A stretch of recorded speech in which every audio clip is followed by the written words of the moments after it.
Jornal. Câmara dos Deputados. Deputados debatem prevenção de acidentes de trabalho em audiência pública. Setor cultural se mobiliza para regulamentar Lei Paulo Gustavo. Eleições de outubro renovam as 513 cadeiras da Câmara dos Deputados. Boa noite. As eleições de outubro renovam as 513 cadeiras de deputados federais na Câmara. Entenda como é feito o cálculo dos votos com o repórter Silvério Rios. O Brasil está prestes a viver um dos mais importantes eventos cívicos de uma nação democrática. No dia 2 de outubro, os brasileiros vão às urnas para as eleições gerais, que são realizadas a cada 4 anos. Além de votar para presidente da República, também é hora de o cidadão escolher seu representante na Câmara Federal. São 513 vagas divididas por estados e pelo Distrito Federal, entre 8 e 70 deputados, de acordo com a proporção da população que o ente federado tem em relação ao total de todo o país. Além disso, o sistema proporcional previsto na lei brasileira em vigor determina que o voto dado para os candidatos conte também para os partidos. A lógica é de que cada partido eleja determinado número de deputados proporcional ao total de votos recebidos por todos os seus candidatos. Por isso, existe o quociente eleitoral em cada estado. Assim, se um estado tem 10 vagas na Câmara e o total de votos válidos foi de 100 mil, significa que cada cadeira de deputado desse estado precisa de 10 mil votos válidos para ser ocupada.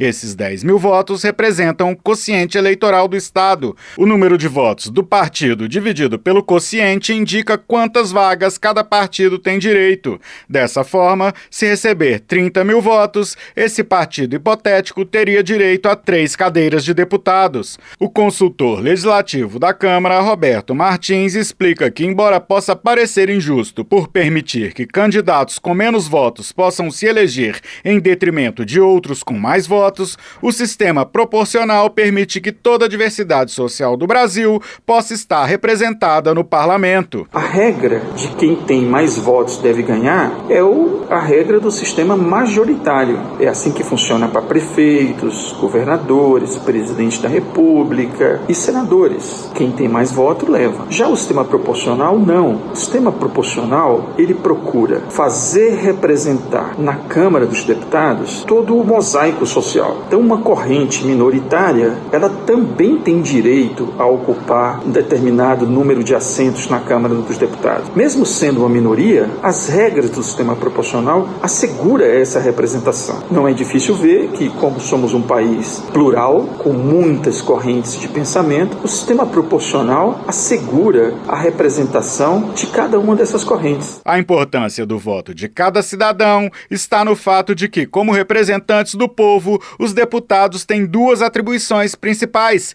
que são criar as leis do país e fiscalizar os atos do Poder Executivo. Assim, todos os assuntos que podem influir na vida do cidadão passam pelo Congresso Nacional.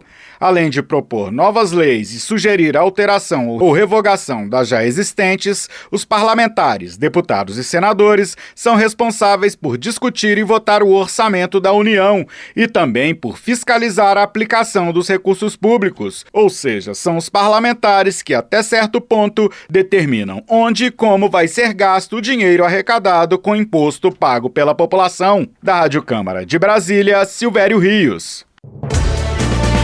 Justiça. Subtenente Gonzaga, do PSD de Minas Gerais, critica trecho de projeto que propõe a reforma do Código de Processo Penal.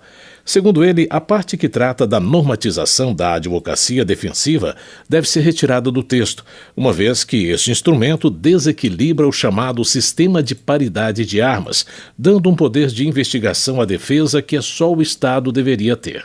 Além disso, o subtenente Gonzaga afirma que o projeto não prevê qualquer responsabilização criminal, civil ou administrativa aos advogados de defesa em caso de erros cometidos durante a investigação defensiva. Ele também afirma que o instrumento cria mais um espaço para a corrupção e atende aos interesses dos criminosos. O advogado, por mais que seja legítima a sua atuação, ele trabalha em favor de uma parte só. E aí estaríamos dando para o advogado as mesmas condições de produção de prova, de contratar perícia, elaborar perícia, que o Estado tem. Então nós não podemos, hipótese alguma, substituir um papel que é do Estado por aquele que faz uma defesa parcial. E tem um outro ponto que nós consideramos extremamente perigoso nessa tese, que é o risco de nós termos agentes duplos, do advogado de defesa procurar o próprio agente do Estado para produzir uma informação a seu favor também. Então, para além do desequilíbrio das armas, como os próprios advogados gostam de dizer, nós estamos também criando mais uma janela de corrupção dentro dos agentes de Estado, que pode ser desde o do agente, da investigação, do policial, até a magistratura, que também pode se corromper nesse caminho. Trabalho. Deputados querem prevenir acidentes de trabalho no Brasil. Os índices aumentaram nos últimos anos. O assunto foi debatido em audiência pública e a repórter Carla Alessandra acompanhou a discussão. Segundo dados do Observatório de Segurança e Saúde no Trabalho, a cada 48 segundos uma pessoa sofre acidente de trabalho no Brasil. Queimaduras químicas, envenenamento, deslocamento de articulação, hérnia de qualquer natureza e a amputação de algum membro estão entre os acidentes mais frequentes. Para discutir formas de garantir, através da legislação, mais segurança para esses trabalhadores, a Comissão de Direitos Humanos da Câmara realizou audiência pública. O presidente da comissão, o deputado Orlando Silva, do PCdoB de São Paulo, afirmou que é preciso mudar a legislação vigente, aumentando a fiscalização para garantir a segurança física e psicológica dos trabalhadores. Acidente no trabalho do Brasil é uma epidemia. E a cada 4 horas acontecem acidentes no trabalho que dão como consequência, ao longo do tempo, a morte de trabalhadores. Então os números são estratosféricos, são números escandalosos. E a precarização das relações de trabalho no último período agravou enormemente as lesões aos trabalhadores. Pela legislação, ao tomar conhecimento de lesão ou traumas ocasionados por esforço repetitivo nos trabalhadores, o empregador deve emitir a CAT, Comunicação de Acidente de Trabalho, havendo ou não afastamento das funções. O registro deve ser feito no primeiro dia útil seguinte ao acidente, com pena de multa para o empregador que descumprir o prazo.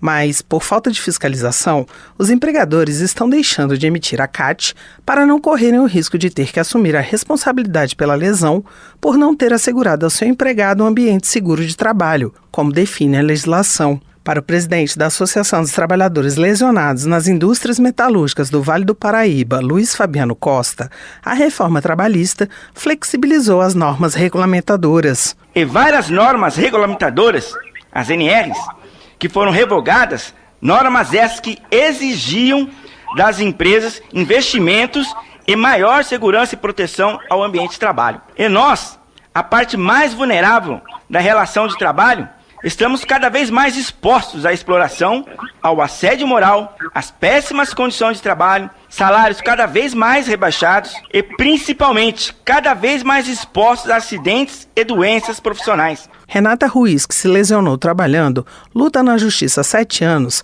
pela sua reintegração à empresa da qual foi desligada 2 dias após seu retorno no último afastamento. Desde que me tornei lesionada, eu fui perseguida, fui maltratada e muitas vezes humilhada dentro da empresa. Produzi peças junto aos meus colegas que eram além do que era considerado ideal para a nossa saúde. Éramos obrigados pelo líder a esconder peças em caixas quando aparecia uma visita, pois o líder acelerava ao máximo a produção, pois para ele se importava somente a quantidade que produzíamos e o lucro da empresa.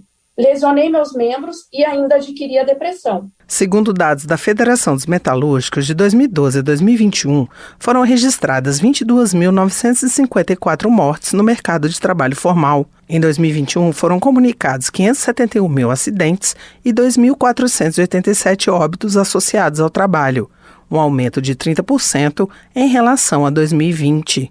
Da Rádio Câmara de Brasília, Carla Alessandra. Gustavo Fruit, do PDT do Paraná, propõe a modificação do pagamento do Vale Transporte. A ideia é que empresas com mais de 9 empregados recolham 3% de sua folha de pagamento e remetam aos operadores de transporte público coletivo, resolvendo assim o problema de financiamento do sistema e ainda possibilitando a redução das tarifas. Hoje, o sistema de transporte está à beira do colapso porque só a tarifa paga pelo usuário não sustenta o funcionamento do sistema. Além disso, com os seguidos aumentos do combustível, é evidente que o custo fica muito maior e a tarifa não tem como subir na mesma proporção. Gustavo Frutti explica que a regra valeria para municípios com mais de 100 mil habitantes e que, individualmente, o empregado poderia ser descontado em no máximo 1% do seu salário. O parlamentar acredita que, assim, é possível melhorar a qualidade do transporte público e ainda incentivar o seu uso pela população. Gradativamente, as cidades vêm perdendo usuários dos ônibus, aumenta o número de carros nas ruas, o que tem um impacto também ambiental e na qualidade do sistema viário. Então, a ideia é de um novo modelo de transporte que melhore, evidentemente, a qualidade de vida do usuário, a qualidade de vida do trabalhador e que permita um sistema que se sustente financeiramente com enorme ganho ambiental e melhora do sistema viário. Cultura. O setor cultural se mobiliza para regulamentar a chamada Lei Paulo Gustavo. Os detalhes estão na reportagem de Luiz Cláudio Canuto. Até o final do ano, o setor cultural deve receber recursos oriundos da Lei Paulo Gustavo. A Comissão de Cultura da Câmara dos Deputados debateu em audiência pública os impactos da lei que passou a valer em julho após o Congresso ter derrubado o veto do presidente Jair Bolsonaro ao texto. A lei incentiva a cultura e garante ações emergenciais devido aos impactos provocados pela pandemia da Covid-19. Entre os participantes da audiência estava o gestor cultural Márcio Tavares. Nesse momento, a Lei Paulo Gustavo está em vias de a gente garantir a execução dela. Nós temos algumas questões a tratar quando a gente fala da execução nesse período, que é o período eleitoral. Nós temos a possibilidade, e o governo federal precisa garantir o acesso dos municípios e dos estados à plataforma Mais Brasil, para que haja um cadastro das suas propostas a respeito de como esses municípios pretendem aplicar os recursos da Lei Paulo Gustavo. A plataforma Mais Brasil é uma ferramenta que possibilita a transferência de recursos do orçamento e da Seguridade Social da União a órgão ou entidade da administração pública. A Lei Paulo Gustavo autoriza repasse de cerca de 3,86 bilhões de reais em recursos federais a estados e municípios para fomento de atividades e produtos culturais, como forma de atenuar os efeitos econômicos e sociais da pandemia da Covid-19. Do total a ser liberado pelo Poder Executivo, cerca de 2,8 bilhões devem ir para o setor audiovisual e outro 1,6 bilhão de reais será repartido entre outras atividades culturais. Segundo Márcio Tavares, a mobilização do setor cultural resgatou recursos do Fundo Nacional de Cultura que poderiam ter se perdido se não houvesse a Lei Paulo Gustavo. E segundo Cris Ramírez, que é a assessora técnica da Comissão de Cultura da Câmara, os recursos estarão disponíveis nos próximos meses. A gente estima que o governo, até entre 30 a 60 dias, regulamente a LPG. Ele já publicou uma instrução normativa criando um comitê para isso. Portanto, a gente tem que pressionar. Nós sabemos que os fóruns de cultura têm feito isso e nós também estamos fazendo a nossa parte enquanto setor cultural. Segundo a assessora, essa expectativa prevê que, após a abertura da plataforma Mais Brasil, estados, Distrito Federal, municípios e consórcio intermunicipal com atuação na área devem apresentar os planos de trabalho. Quando os recursos entrarem na conta, existe prazo de 180 dias para municípios e 120 dias para os estados publicarem adequação orçamentária. É necessário, em alguns casos, a aprovação do legislativo local. Com isso, o prazo para empenho dos recursos da Lei Paulo Gustavo é 31 de dezembro de 2022, o que chama a atenção de Lúcio Rodrigo, representante da Secretaria de Cultura da Paraíba. Na reunião com os secretários em Santos, ficou estabelecido que a data para a gente que vai executar é 31 de dezembro de 2022.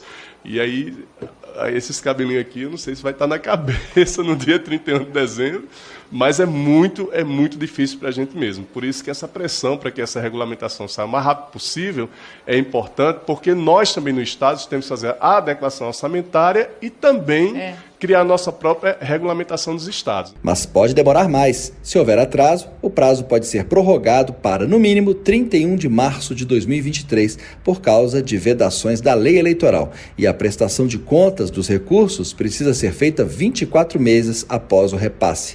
A reunião foi presidida pela deputada Érica Cocai, do PT do Distrito Federal. é preciso que nós tenhamos toda uma pressão para acelerar o processo de regulamentação, para que os estados, aqui o Distrito Federal, possam se adequar, possam, trabalhar com a incorporação no orçamento e, ao mesmo tempo, as discussões necessárias, editais, enfim, as ações relativas a estes recursos e à lei Paulo Gustavo. A audiência na Comissão de Cultura integrou um espaço permanente de diálogo chamado Expresso 168, criado para discutir políticas públicas para o setor na forma de encontros com gestores, produtores e artistas. Da Rádio Câmara de Brasília, Luiz Cláudio Canuto.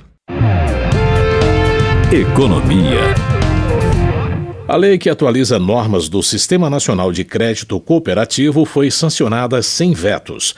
O repórter Cláudio Ferreira fala sobre como foi a tramitação da proposta na Câmara. Foi sancionada sem vetos pelo presidente da República, Jair Bolsonaro, a lei que atualiza as regras do Sistema Nacional de Crédito Cooperativo. Ela tem origem em um projeto de lei complementar aprovado pela Câmara e pelo Senado, que modifica a legislação anterior de 2009 sobre o tema.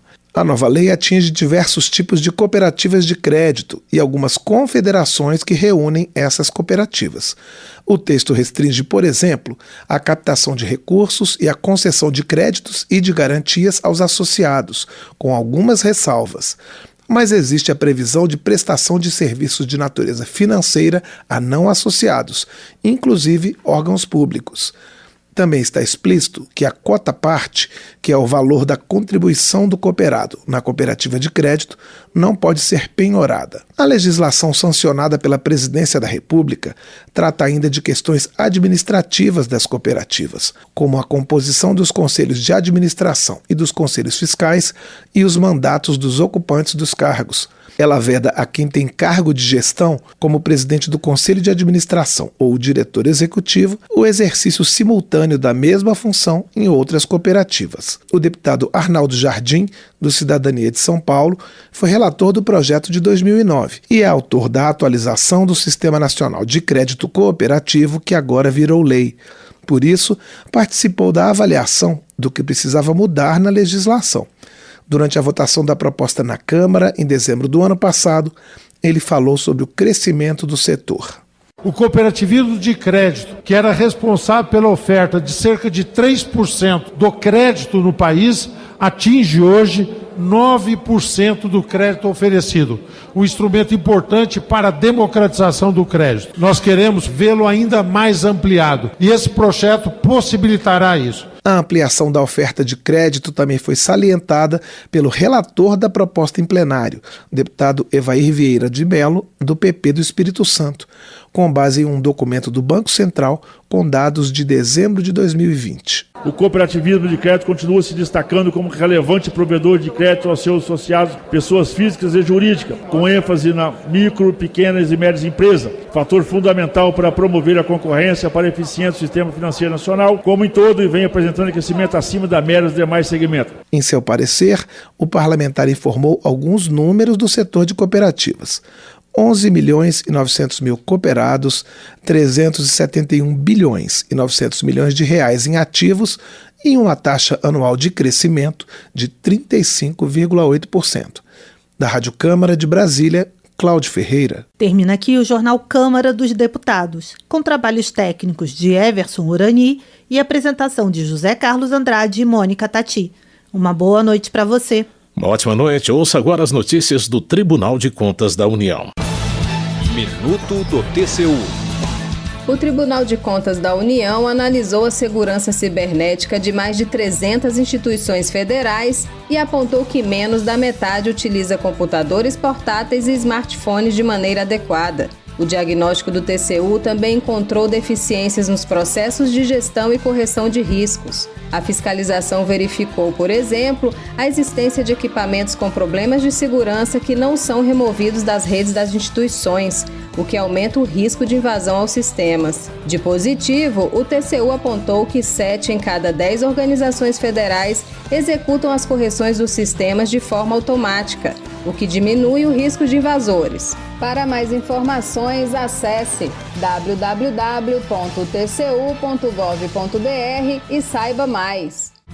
TCU – Fiscalização a serviço da sociedade.